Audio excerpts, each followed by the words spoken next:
Hi, Brendan. Are you on the train right now? Oh, hi, Linda. Yep, I'm on the train right now. I'll probably be there on time. I'm looking forward to today. Yep, me too. Still, though, I'm pretty nervous. I've met your mother a few times before when I visited your house, but it's my first time meeting your dad.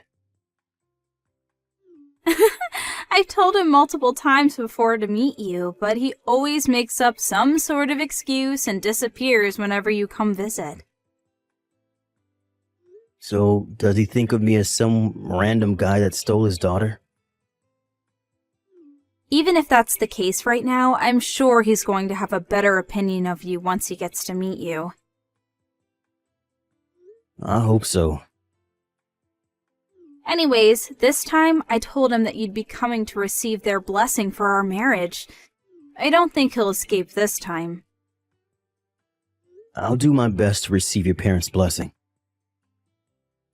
I'll tell him about how much of a good person you are as well. Thanks. I wouldn't know what to do without you. Alright, take care then. Yep, you take care as well.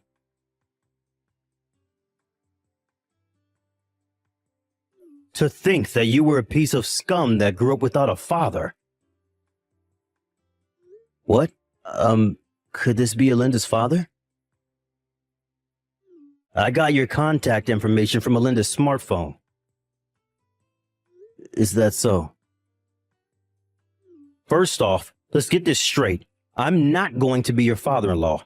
I'm not going to let you and my daughter even get married. All right, then I'll call you Mr. Reed for now. Mr. Reed, why did you do what you did back there? Because you're a piece of scum that was raised in a single-parent family. I'm sorry, but that's not an answer to my question. Why did you throw that ashtray at me? You didn't just throw it at me. You were even waiting for me to enter the front door, poised to throw it. Luckily, it was only a light ashtray, and I was able to get away with only the swelling on my forehead, which you seemed to aim for. Not liking someone is not an excuse to throw stuff at them. You see, that's what I'm talking about. All I did was teach you a little lesson and you start getting all mad. You're a piece of scum that was raised by a single parent. Your reaction proves that what I say is right. If I may, there are people who become single parents against their own will. Even placed in such an environment, there are tons of people who have been raised on a straight path and are regular members of society. Don't you think that calling someone a piece of scum just because they were raised by a single parent is a bit prejudiced? You seem to want to say that you're a good example of someone that was raised on a straight path. It's not like I'm overconfident, but ever since I lost my father to an illness when I was 5, my mother raised me all on her own and even paid for me until university. I respect my mother from the bottom of my heart for that, both as a parent and as a human. There it is, your mother complex. Huh? I can already see my daughter being bullied by your mother, and you not doing anything if she were to marry you. Don't you think your interpretation is a bit one-sided? If the child is a piece of scum, then the mother must surely also be a piece of scum. What? I'm not going to let you marry my daughter. Mr. Reed, is that why you're provoking me on purpose? Do you want me to get mad at your heartless insults and insult you in return? So that I might accidentally say something that will make me and Alinda break up? Well, sorry to say this, but the things you said about single parents and their children at least don't apply to me and my mother. So there's no way I'm going to lose my temper and say something compromising. Huh? I'll end our conversation here for today, but me wanting to marry Alinda still hasn't changed, so I hope we can come to an understanding in the future. Brendan! Sorry it took me so long to contact you. Hi, Linda. You see, my dad took my smartphone from me, and I was only able to get it back now. Mom got it back for me without him knowing. Is the place where the ashtray hit you all right? Yep, it only got a bit red, and it's basically nothing now. I'm glad. I'm sorry for my father. I never thought he would do such a thing. Did you hear why he's opposing our marriage? Yep, I heard. He explained it to us in grand eloquence. Me and Mom didn't know what to say after his speech. Is that so? I'm so sorry. I didn't expect him to be this opposed to us getting married. Even if you were opposed to the wedding, why would he just throw an ashtray at you without even listening to what you had to say? Linda, let's calm down a bit. If we lose our tempers here, then we'll just be doing what he wants us to do. You're right. Oh, I forgot. Mom says there's something she wants to tell the two of us. Oh, Mrs. Reed? She said she's been thinking about it for a while, but has finally decided it after seeing my dad's attitude today. I wonder what it is. She told us to set up a meeting when Dad wouldn't be around. Got it. Could you tell her that I'm free on weekday nights and on weekends? Got it, hold on. I just asked Mom, and she said the sooner the better. So come tomorrow after work. Dad works a night shift, so he won't be here. Understood. I'll contact you once I'm done with work tomorrow. I'm so sorry about today. Hey, don't apologize. It's not your fault. Well then, see you tomorrow. Yep, see you tomorrow.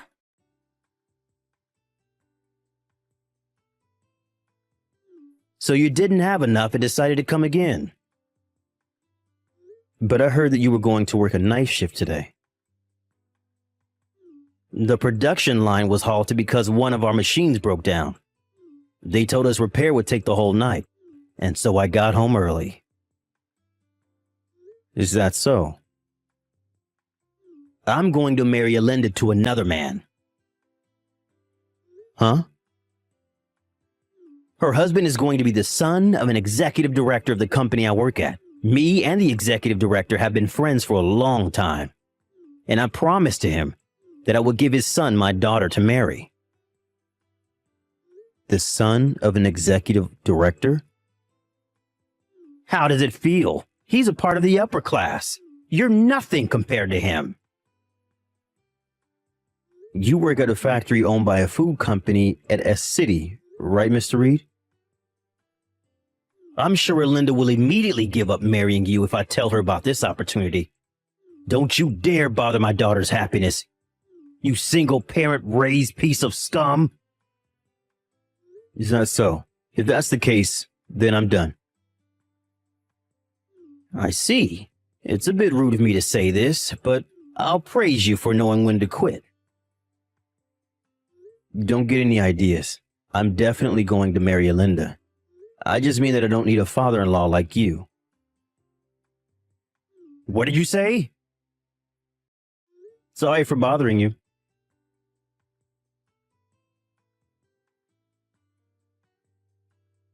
Linda, are you all right?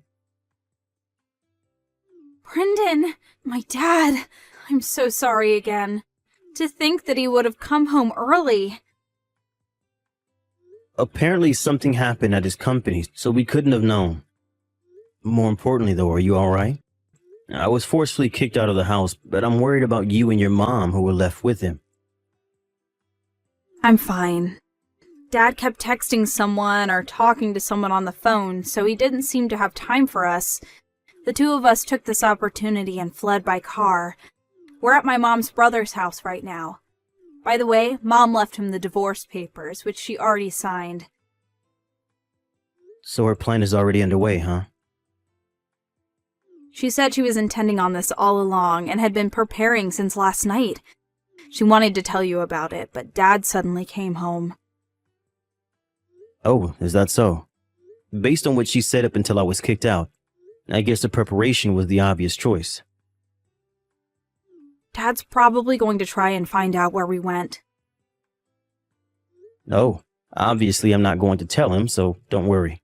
More importantly, it seems that your father has an arranged marriage set up for you. Huh? You mean he wants me to marry someone else? Yep. He says that your husband is going to be the son of an executive director of the company he works at.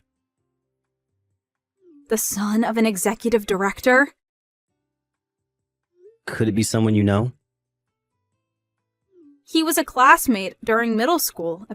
Apparently he's extremely bright and is one of the candidates for the next CEO.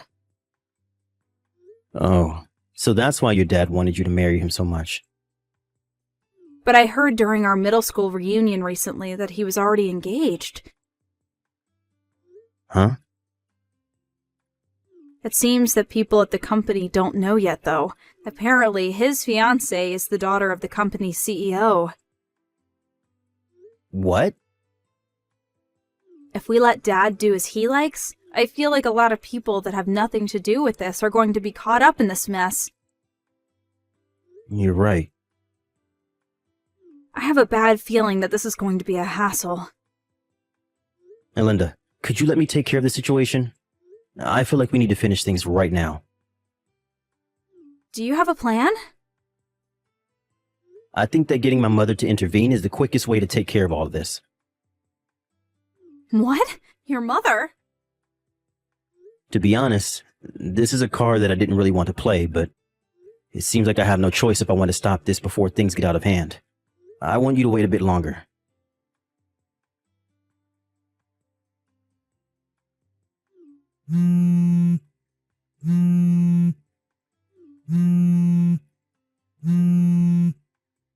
Hey, Brendan, what's the meaning of this?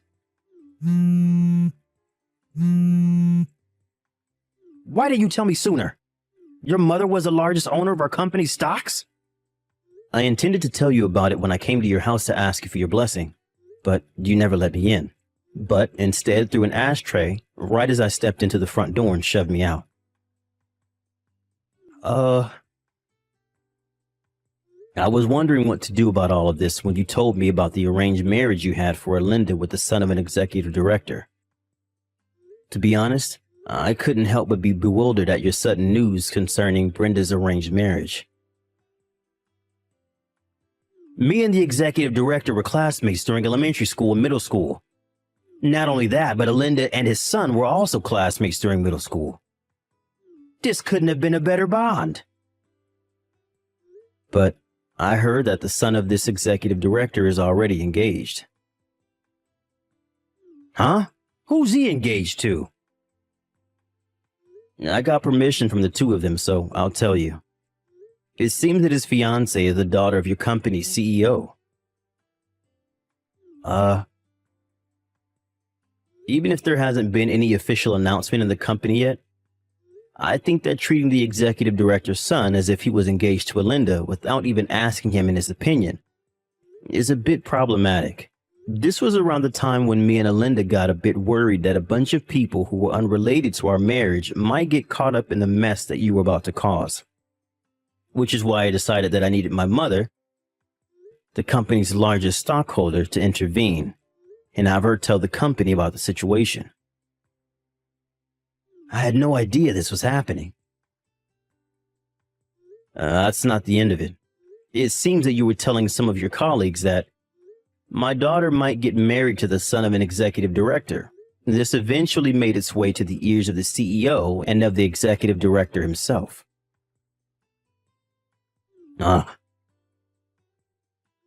Apparently, if my mother hadn't told them about the situation, this might have caused a huge commotion in the company. After all, the son of this executive director was already engaged, and to the CEO's daughter nonetheless. You're exaggerating, right? What are you talking about? Depending on how you look at it, one could say that what you did was disrupting the marriage of the next CEO and the daughter of the current CEO. So that's why I was told not to come to work anymore today. I don't know what the company is going to do with you, but it seems that you turned in the divorce papers your wife gave you to the city hall the day she gave them to you. Oh, well, that's... Linda says that she's going to cut ties with you as well. Hold on, wait! please make sure not to get the two of them, who are now strangers to you, involved in whatever happens to you. Hold on, wait! This is not what I was intending. The divorce papers as well. I let my anger get a hold of me, which is the only reason I turned them in. I wasn't actually serious. If my wife apologizes, I'm willing to get married with her again. That sounds like a long story, am I right? Well, yes. It's an important one after all. But I'm now just a stranger to you. And I don't need to listen to what you say. Huh? And frankly, talking to you any longer is just a waste of time. So, goodbye. Wait!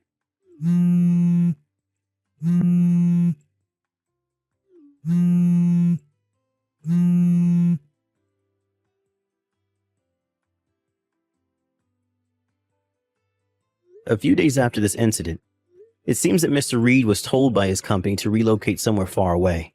It seems that the people at the company have the silent understanding that that's where people go as a sort of exile. But Mr. Reed knew that he was being saved by the skin of his neck. And so, without a choice, he accepted. The next week, he set off for this remote island. Apparently, he now receives a much lower salary and is barely able to get by living on his own. Speaking of which, as he had never done any household chores in his life, he was having trouble living on his own. And so his diet was now heavily imbalanced. His room is full of garbage he's too lazy to take out. And his clothes are dirty since he didn't wash them. And his personality hasn't seemed to change a bit, though. And he has no clue that the days until he's fired are numbered.